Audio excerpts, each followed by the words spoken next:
As my mama used to say, you're biting your nose off to spite your face. All right.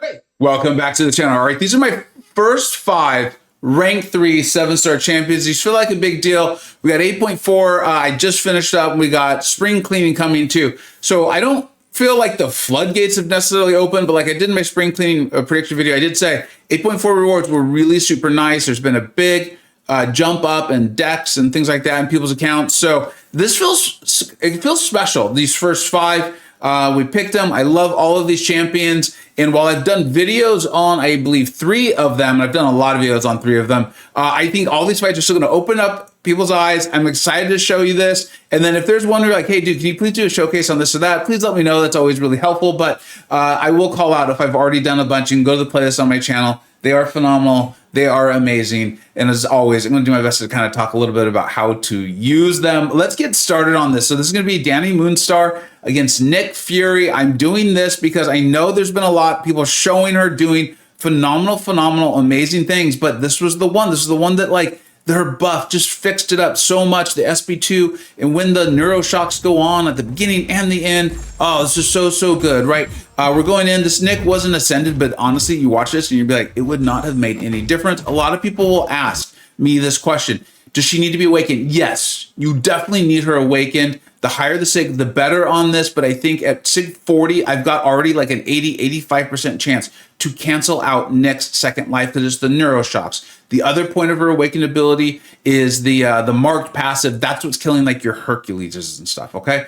So we're going in here. And the other thing you want to just be mindful with Nick is you play him like you often do anyway. And you're seeing me like bait the heavy and not letting him throw the special one. You do a short combo, you go immediately into block, and this guy's dead. He just doesn't even know it yet. We let him hit into us. We get up our 4. We only got 4 of the yellow target scanning, what they're called. Doesn't even matter because the health pool is small enough. I've shown you her taking out Atumas, Corks. We're seeing her take out Sasquatch, Maestro. These are big health pools. She just wrecks them. 35 seconds. It would not have mattered if he had 20% more health. It would not have mattered. She would have destroyed him. There was nothing from the node increasing the damage. This is what it is. In Battlegrounds currently on this day, as I record, Friday, April 19th, people are banning her. People are banning her. You know, you can keep deciding that she's not good, but I don't know what to tell you anymore. You're just hurting yourself. As my mama used to say, you're biting your nose off to spite your face. All right, let's move on. We're going to go in with another one of my women of power, Kushala. That's right. I got to be part of the design process with her, with my really good friend DLL, going on like 8 years now, 7 years, something like that. We're going to go up against this future Ant-Man. I hate fighting future Ant-Man. I cannot get his evades. They always get me. It does not seem to matter what I do, when I do it, how I do it.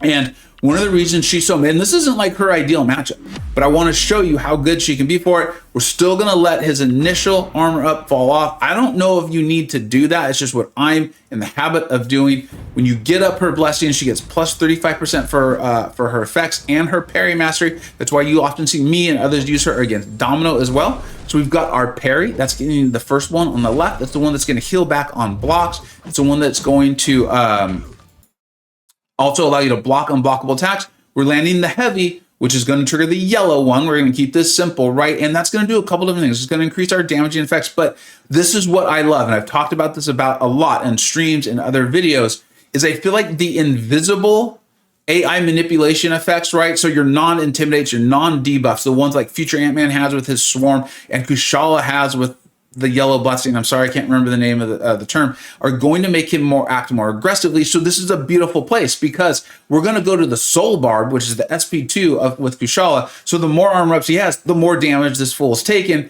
And 2, if we don't do that and we land the intercepts, we're keeping his armor ups low. And we're going to glance less, and we're getting our ability accuracy up. It's just a really beautiful mixture of, like, he's kind of darned if he do, he does darned if he doesn't. You can see we're just going to go straight in to our SP2.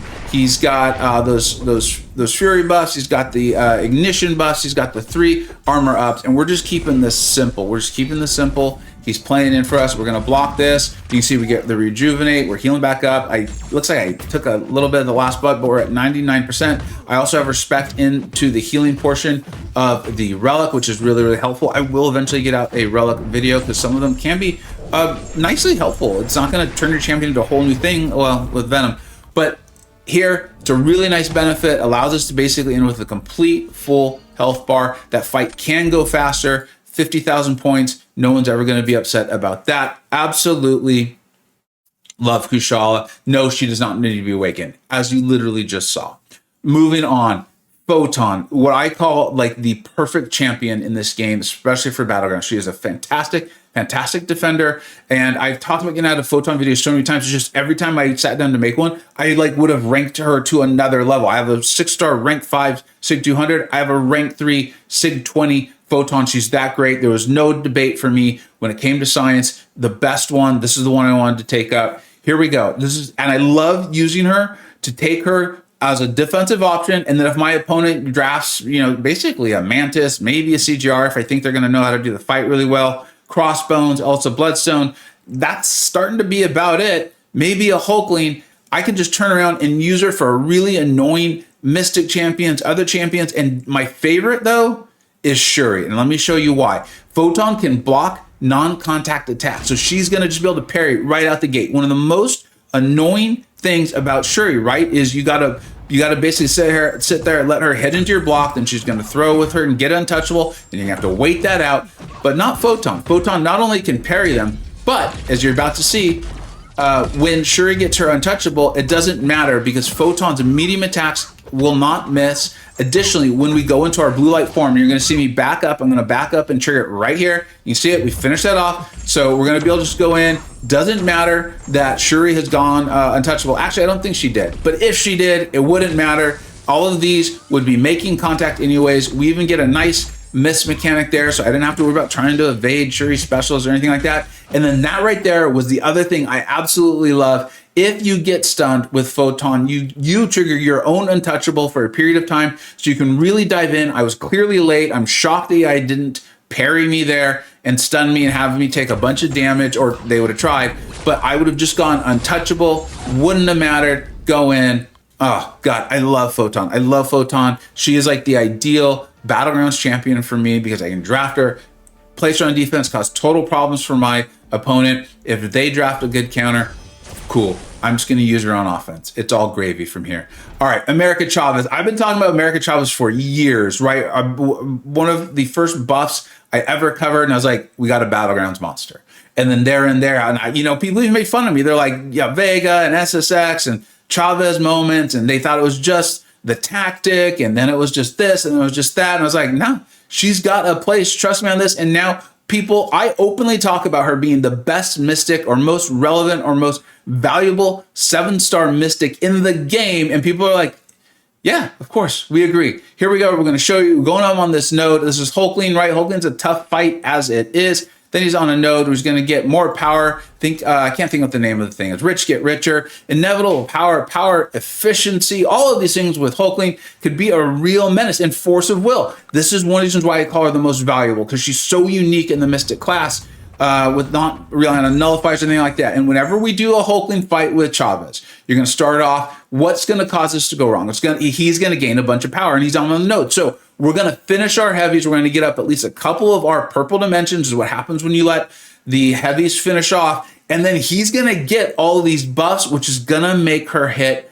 like a freaking truck. And we've got her stacked out with the Iron Fist relic, that's why you're seeing the bonus damage come off the heavy. See the red numbers starting to get really, really big. This may play into a future video that hopefully you have a good time watching there. And then, yeah, you got to play around his indestructible. I'm just so used to playing him. Look, we only have up technically one of our dimensions. Slow play into that. Let the indestructible slow down, fall off, and then throw the special off the first hit of our heavy for her massive payout, right? If we had taken a blocked hit or something had gone wrong, we could have done the second hit of the heavy and gotten a really nice heal, but it doesn't matter. That Hulkling, a 6-star ascended Hulkling, lasted, well, I'm so excited. I saw how, I didn't even see how short that was. And then now I'm going to turn my face cam off because I want you to see Domino. You saw how much I loved Photon, the ability to draft her as a defender.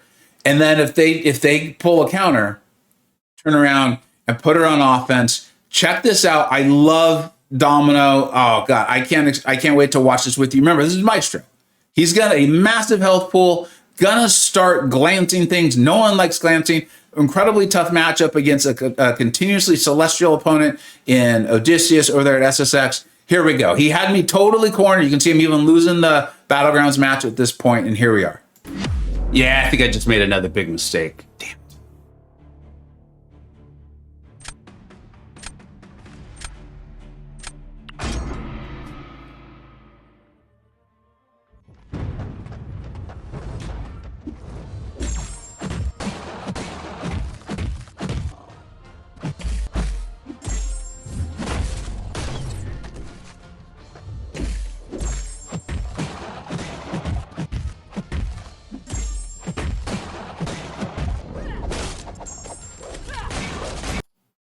Look at that number. Look at the critical bleeds. Watch at how much damage they're doing and watch at how much longer they were going to be ticking when he dies. He could have had a larger health pool, would not have mattered. Watch this.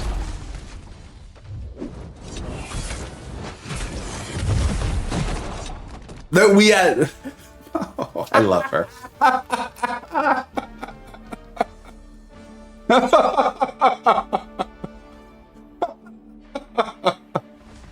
I love her. I love her so much. Yeah, if stupid means amazing, then that was stupid. Oh, she's always doing that for the other person. She's always doing that for the other person. I'm the other person right now. All right, now we're just looping these back, but I love these champions. I did not set out to have a full female first five. That was not my plan at all. It just when I had the catalyst, when these things came up, they were my favorites. These are the ones I wanted to take up. Dani Moonstar, she's the one that I think I learned how to play her better, and also the buff did wonders for her. We covered that though, so a lot of you have seen that video, and she's honestly even superseding what I thought was going to be possible. Sassy's, Maestros, these sorts of things. It's really beautiful to see. I do have one more rank 5 coming very, very soon because I just finished 8.4, and we'll see, because I'm very much trying to decide between Titania, Hulk, and Spider-Ham. Do I keep the Women of Power going? I mean, Titania, Women of Power, synonymous, or do I pick the ultimate male in Hulk, or just the ultimate in Spider-Ham? Let me know. Thank you so much for watching. Let me know who your R3s are, and if these surprise you, the whole thing. You know I like reading the comments. Thank you so much for watching. Take care.